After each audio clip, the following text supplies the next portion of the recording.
be a great entrepreneur. In other words, it doesn't matter that you have a great idea. A good idea in the hands of an idiot is still an idea in the hands of an idiot. In other words, if you're lazy, you don't take action, you got the attention span of a flea, every month you're excited about something new, it doesn't matter. You got to get that first win under your belt. You got to get that one business that you got going that made you money. There's way too many entrepreneurs that are out there with hobbies, especially in this expert influence space. Learn from other people's experience. And what I mean by this is that failure is best heard through a secondhand story, and it's a heck of a lot cheaper. Get around some older people that have done this. Bounce your ideas by them.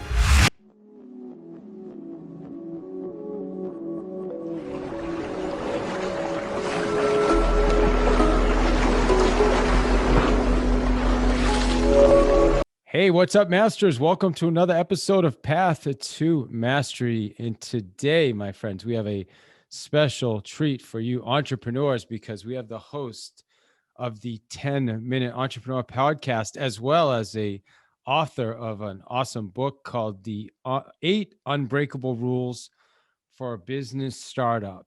So, hey, Sean, how's it going, man? Great to be on the podcast, Dave. It's great to have you, and you've done a lot here. I mean, you have a podcast. You also have the book. You've worked with entrepreneurs all over the world. It looks like you've lectured.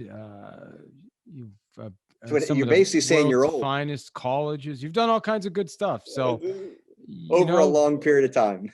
Yeah, man. So good stuff. I'll post your resume. I don't care. Or your, your bio in the remarks so people can read through it and be all super, super impressed. And why don't you and I just get to talking about this and bring some good content here. How's that sound? Let's do it. That's good. All right. Awesome. So thanks for joining me today. So let's talk about the book first off, and then we'll get to the podcast after. But the 8 Unbreakable Rules for a Business Startup. Tell us about that. What's the essence of that book? So basically, I was on a beach vacation with my buddies from college, which we do every year. So good thing about making money is you can do a lot of incredible vacations. So every year I rent a beach house, and take my buddies from college and their families. So it's about 25 of us when it's all with all the kids. And I was just sitting there wondering why my businesses had succeeded. Statistically, we're 1 out of 2 fail, 9 out of 10 don't make it to year 10. And I've had 3 make it 20 years. And have done pretty well, with no, crazy ideas, just very mom and pop type of business ideas. So I was just writing down like 1 sentence things that I did differently, like better the devil you know than the devil you don't know. Never hire a 7. If you feel like firing somebody, do it today. Yeah, just little things that I learned, over the years. Are those the rules that you were just? No, they were just kind of like little axioms I came up with. Sure. So then I found, I started putting them into little buckets, and they came into like 8. I saw 8 things. Like the first one was be a great entrepreneur. In other words, it doesn't matter that you have a great idea. A good idea in the hands of an idiot is still an idea in the hands of an idiot. In other words, if you're lazy, you don't take action, you got the attention span of a flea, every month you're excited about something new, it doesn't matter. I mean, so what I tell people is work on you. I'll bet on you. In other words, if you have a relentless work ethic, you can stay on track on one idea for like a year or 2, and you're not just jumping around, and you can recruit a team, you have leadership skills, you have salesmanship. You have whether it's the first idea you start with or the second, but you will succeed. One of those businesses will absolutely get off the ground.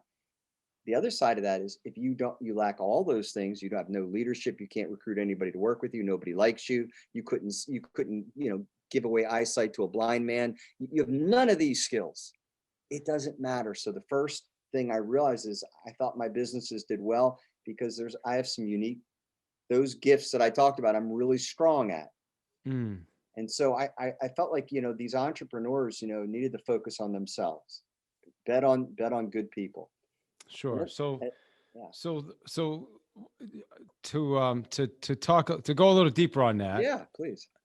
I know a lot of entrepreneurs, and what you described is the typical entrepreneur. A lot of great ideas, a lot of ambition, but also a lot of distraction. And changing minds and seeing Heavily shiny distracted. objects and changing this direction. And, every month so what do you say to those people? Because there's a lot of creatives that really do have, is it implementation? Is it finding other people? Like what to say that's one thing, but Yeah. what are we going to do? What are the people Well, listening? what they Like, have to do is they need to understand it's a weakness, and being creative still aligns with being poor sometimes. In other words, creative is an excuse to say, I come up with a lot of different things, but I don't do anything really great. And I don't stay on anything. So creative Mm, sometimes, hey, Steve Jobs was creative, but he stayed on that picking that iPod like a son of a gun, man, like a dog on a bone. Bill Gates stayed on Windows like a dog on a bone. In other words, did he stay on the idea though, or did he stay on the right? the- So is it an alignment with other people, right? it's, Because you just can't jump. The point is this, is that, in other words, force, I I got to stay on. So I got to hit a single target over and over to typically. I mean, you occasionally have the one hit wonder, but as a general rule, and anything that we succeed at, it typically takes relentless, repeated effort over time in one direction. so focus, man, is what you're You, saying. you have to. In other words, I listen to me. I see the shiny objects as well. But what I do is I take that shiny object and I see if it aligns with a current project. Is there synergy? If there's no synergy with something I'm currently working on, I place it aside. It's a good idea. It may be a great idea, but it's not right today. There's always, I could have, but should I have? Yeah, I could have done it. It was good, but it wasn't in alignment with the business objective or the current project I was working on. Sometimes I shelf ideas. It's a great Yeah. idea, and I just shelf it, and I will get back to it. There's not enough hours in the day. There's not enough energy to just run in 100 different directions. And especially as an entrepreneur, you got to get that first win. You got to get that first win under your belt. You got to get that one business that you got going that made you money. There's way too many entrepreneurs that are out there with hobbies, especially in this experts influence space. And I'm Interesting. just saying, focus first on getting a win. Get that first W. Get a business off the ground that generated money. All Then, right. believe me, I have ideas every single day, but I file them as to not today. This So isn't the one I'm going to jump essentially on today. you're going to stay on an idea until it's complete, or until, like, I'm guessing, Or it until doesn't you work. decide this doesn't work. Yeah, it's not going to work. Exactly. In other words, the All point right. is that I'm gonna run in one direction until I either determine it's not going to work or it does Okay. work. All right. What about number two? Let's jump to All number right. two. Number two is every business owner thinks their idea is great inside their head. You got to vet your idea. You got to qualify your idea. The old idea, you build it and they will come. I've never seen the marketplace necessarily agree with that. So that's why I wrote, the book, The World's Greatest Business Plan, because you got to vet your idea. You got to test it. Why do you think this is going to work? What proof do you have that there's a need for it?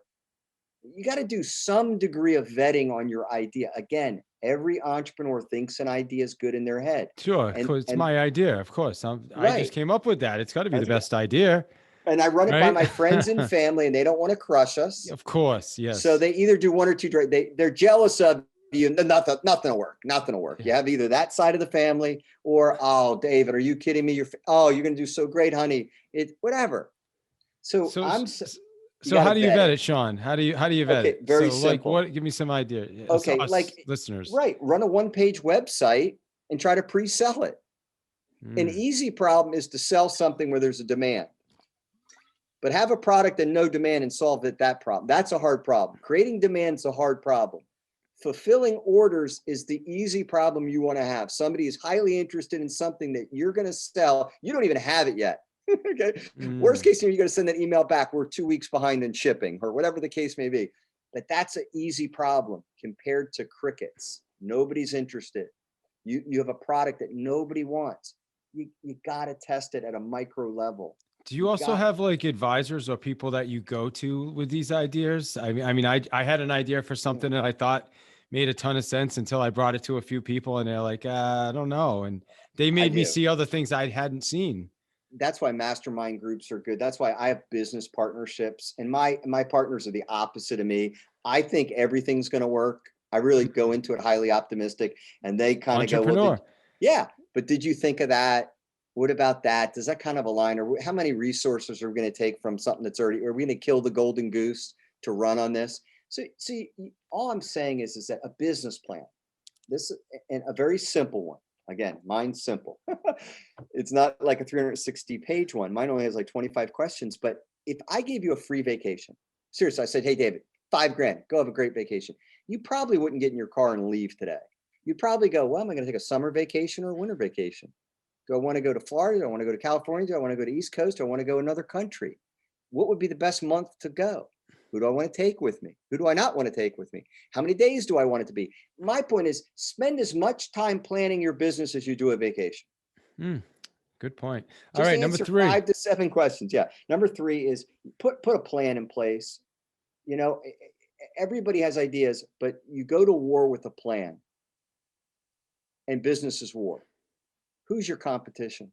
How are you going to be different than them? Why are people going to buy from you as opposed to whatever? It's exhausting. You know, number 2, you're kind of qualifying your idea. So you kind of know it's a good idea, but now you got to figure out, okay, how am I going to make this idea work in the marketplace? What, simply put, why are people going to buy from you?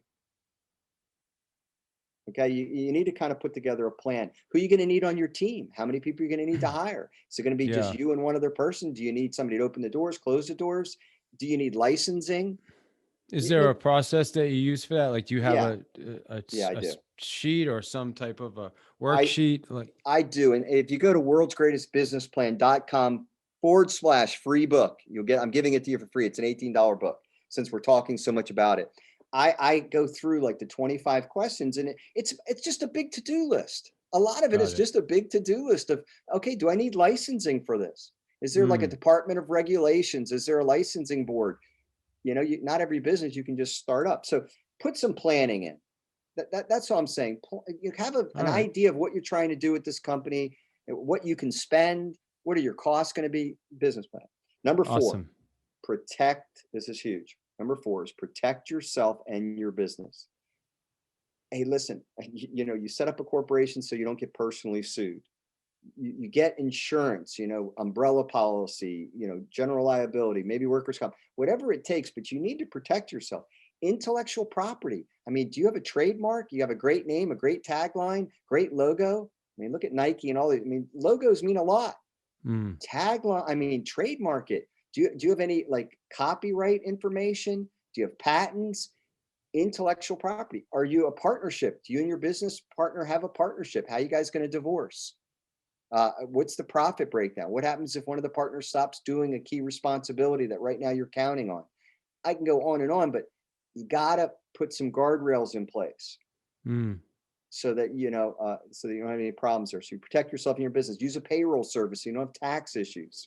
That's the big one I tell startups. Number 5, build a team. You know, as Jack Welch, a legendary CEO of GE, said, he said, the best team wins. I'm a fanatic about bringing around great talent around me. I am limited. I'm good here, but there's massive gaps in what I can do and all that. So I want to, you never overhire, you never overpay talent. That's the big thing. We tend to want to start a business and hire everybody on the cheap. We hire friends and family, and it's just the opposite. When you pay peanuts, you get monkeys and elephants. Unless you're starting a circus, it's not a good formula for success. You want to hire, you want to think just the opposite. Who's the one person I can hire that can move the needle the most? It's typically somebody in sales, or it's somebody who can fulfill a key role in the company, manufacturing. They have relationships that you don't have that can get you in somewhere. I'm just saying, build a good team. My secret is partnering. I partner in all my businesses. Yeah. Okay. Yeah, my philosophy, 1 + 1 = done in my world. So partner, what does that sound like? I'm just curious. Example, I started 21 years ago. I started a handyman company. This is kind of funny because I don't know the difference between 2 screwdrivers and can't build a birdhouse, but I couldn't get a home office built in my house. I had a magazine in 21 cities, new child, just wanted to work from home. Could not get a handyman. None of my friends could refer a handyman. So I said, I'm going to start a handyman company. Started it. 5 weeks into it, we had 54 phone calls for work. I knew then I'd hit gold. I thought it was a good idea, but it was even better than I thought. Well, I don't know anything about construction. I know how to make the phone ring. I know how to create processes where the handyman goes out and we do this, we do that.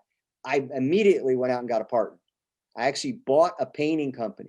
I bought his company for $10,000 and then the next day asked him to be my business partner so I can get him fully online. So I bought his painting company to go with my handyman company because they kind of go hand in Interesting. hand. And then the next day I go, Kurt, I'll give you back your company, but but I want you to be 50-50 with mine. I mean, I just want to get you focusing on me. I don't want you to work on that company. It hit me the next day. I'm like, he's perfect. Partnered with him. We took the company to like $2 million in 3 years, a friend to this day. I've rinsed and repeated that formula, finding somebody who understands the space I want to go into. I find the need, I find the demand, but I don't necessarily understand that industry. So I go Hmm. find somebody who's if I was like running an ad for a CEO of a company, that's who I look for. And I run ads just like that on Craigslist. It's funny. I find people respond on Craigslist better than all the other Craigslist, fancy huh? ones. Wow. You know why? Because they want to start today. Hmm. People that are hungry are on Craigslist. I can't All explain. I have right. Good all the stuff. fancy boards, but I'll run an ad like for exactly what I want. And I'll put in the ad potential for ownership. And then I interview and I interview and I interview. And if I start seeing that there's a few people, because you don't want to try to find a leprechaun, like there's only one person that could fill this position. You want to make sure that, okay, Sure. there's a few people that I could get for this. I typically partner with that person. They don't get any stock for 5 years. 5 years is when it all kicks in. They work with me. We split profit 50-50 getting started. Normally, I'll cover like their basic living expenses. Got So it. I'll say to them, hey, you're going to have to sacrifice a little bit here because you're going to get ownership. But so what do you need to pay your bills? That's what I always say. So what do you need to pay your bills? And I guarantee that. And then, so they might get a $50,000 management fee. And then everything after 50,000 is split 50-50. That's kind of been my formula. All I've right. done Cool. this. I got 7 business partners and make millions of dollars. And my typical business partner makes about $250,000. So it's worked really well. All right. So what's number 5?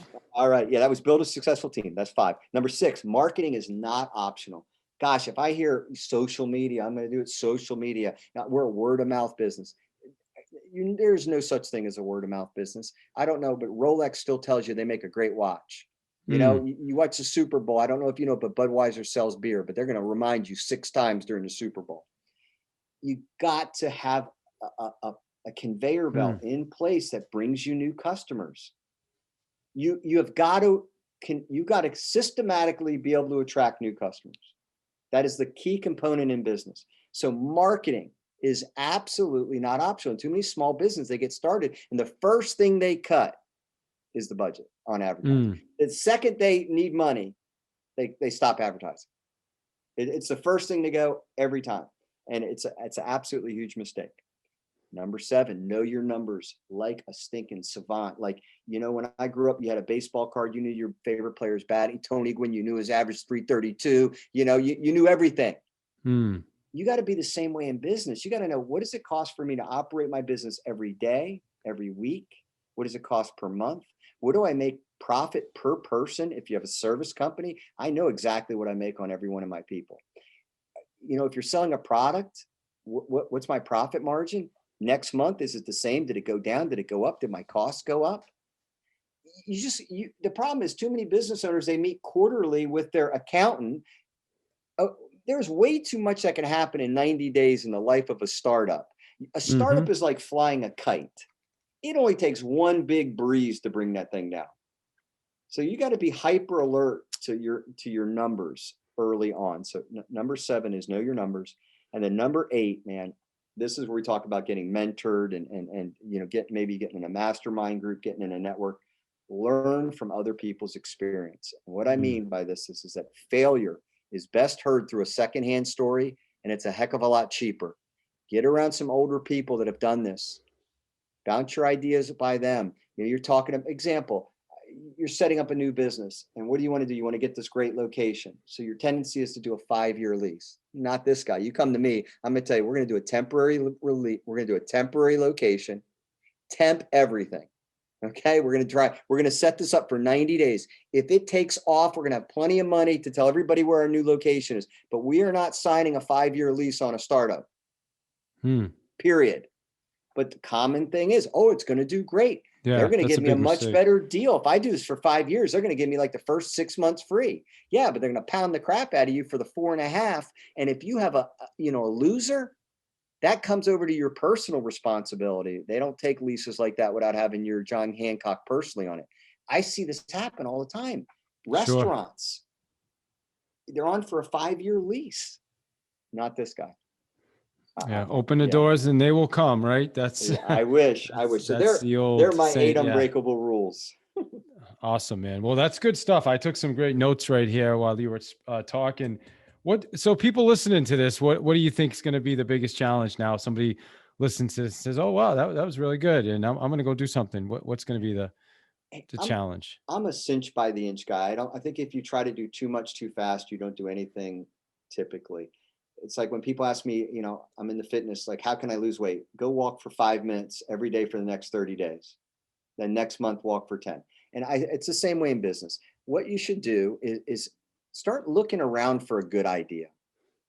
Just start looking around, just that you generally experience, like a need that you see that's not being filled, a problem. Tommy John, I mean, look at the average company. They start the entire marketing with your problem. I had a timeshare. I couldn't get out of it. or I was selling timeshares, or I had a tax problem and I needed to get out of it. Tommy John underwear, my whatever wasn't fitting quite great. So I created underwear. Businesses generally solve problems or fill a need. So start looking for those things. And then when you kind of like see vet it a little bit, then do a business plan. I told you mine's only 25 questions. And you want to do a business plan because it gives you the confidence to really move forward on something. And this is what most people don't realize.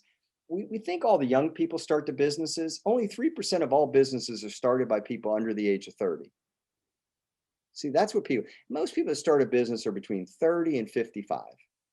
Yeah, makes sense. Because it costs about $10,000 to start a business. I mean, real live businesses, you have to put a little bit of money into it. The idea that you can do it on a dollar, maybe online, but I haven't found that company yet. So you got to vet it a little bit. You got to test it a little bit. You got to see, who would be my competition in that space? And if you look at it more practical like that, if you do it the way I'm teaching, you're not going to have a sexy business, but you will have a profitable business.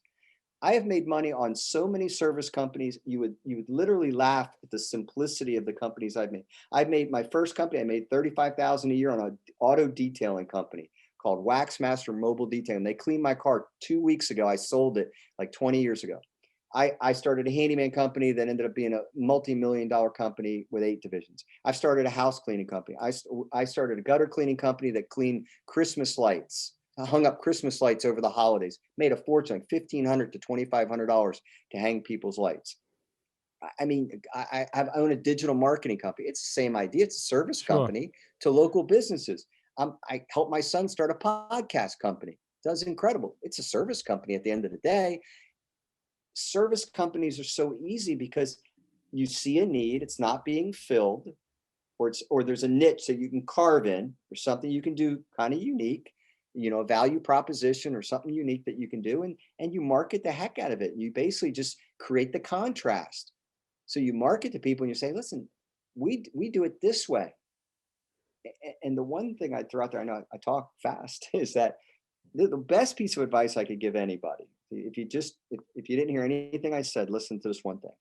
When you're going to start a business, follow this. Find the one promise that if you could deliver on it, that your competition has failed to deliver on.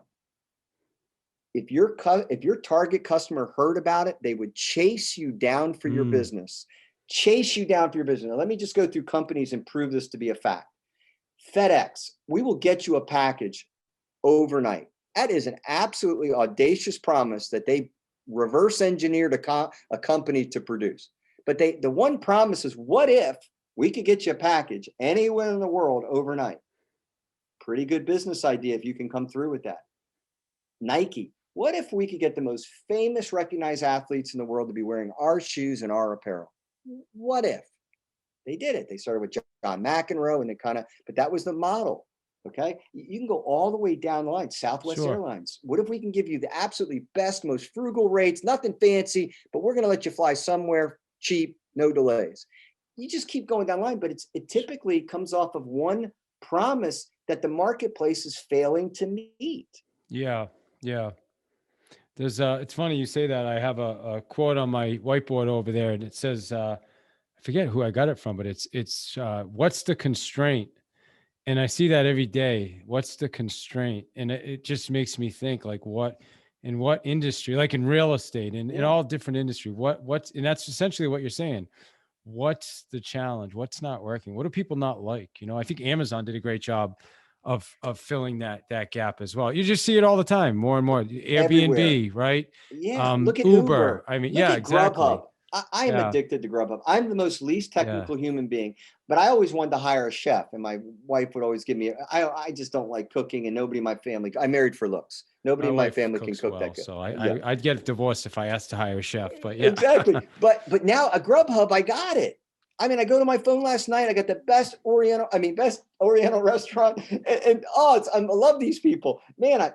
It's at my house in Sure. 40 minutes. I mean, some of these ideas are so incredible.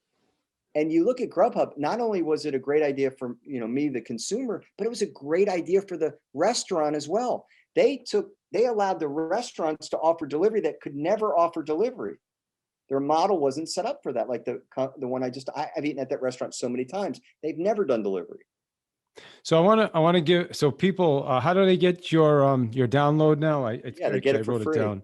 Yeah, The world's greatest businessplan.com. Is that what you'd said? Yeah. And you /free book. I'll give you all my Okay. books for free, because if you actually make money, you don't have to worry about it. If you go to SeanCastrina.com as well, my personal site, you can get the 8 Unbreakable rules for free. Awesome. So you just got 2/3 of my 3 books for free. There you go, man. Good stuff. Well, let me ask you this. We'll talk before we wrap. Yeah. 10-minute entrepreneur, man. Give us It's the 60-second breakdown on that. It's the best podcast for aspiring entrepreneurs and business owners that don't have a long attention span. In 10 minutes, I give you like you hear how fast I talk. 10 minutes with me is like 30 minutes with anybody else. So I teach you, areas of business every day in like 10 minutes, or I interview a founder where I get from the founder, what do you wish you would have known when you first started? What's your best piece of startup advice? I extract that from incredible founders of companies, and I interview 150 a year. So it's just That's a really awesome. quick, fast podcast. Hey, I do a meetup once a month, always on the second Thursday of the month at 4 p.m. Eastern. We always have a couple of rock stars, and essentially it's an open podcast live. You have 50, 7,500 people. Jump on if you want, man. Second Thursday in a month. If I see you, say hi. I'll let you talk about your book a little bit. It'd be nice to have you on if you can make it. The next one's on the 12th. Okay, I'm writing it. I'm actually next writing Thursday, this down. 4 p.m. 4 Just p.m. go to davidsmeetup.com. David's. Yeah, it'd be fun to have you on. It'd be a blast. I'm doing something for Rock Thomas in December on something like that. All right, so, cool. Yeah, Good that stuff. would be great. Thank you for having me. Anything I didn't ask you, man? What, did I miss anything or? Man, I talk so fast. I'm sure I gave your audience plenty. All right, awesome. Well, I appreciate you, and you gave us your website. Let me ask you this question. I haven't asked anybody in this in a while. So the podcast is called Path to Mastery. What does that mean to you? I love it because mastery, I'm actually reading 2 books on mastery, and one's Robert Greene's book, who was a guest on my podcast. Phenomenal book. Oh, yeah, incredible. He blew me away. Get him. He's incredibly just a great guy and just really good. But what I like about mastery, because I've always believed in that, be great at something. So commit yourself to being so exceptional in something that it is a lifelong process. When I think of mastery, like I truly try to master business from the startup perspective. I read every book I can get my hands on. I read everything I can put my hands on. I want to hear people talk about startups. So I am. I go on YouTube and listen to people. I'm consumed by why startups succeed and fail. There's 1,000 things in business I could focus on, but I chose to master that one subject matter. So when I think of mastery, it's finding something very finite and saying, I'm going to spend a lifetime improving and understanding this. Love it, man. Awesome. Well, thank you. I just want to say, definitely appreciate you. Appreciate your time. Great. Thank you so much, David.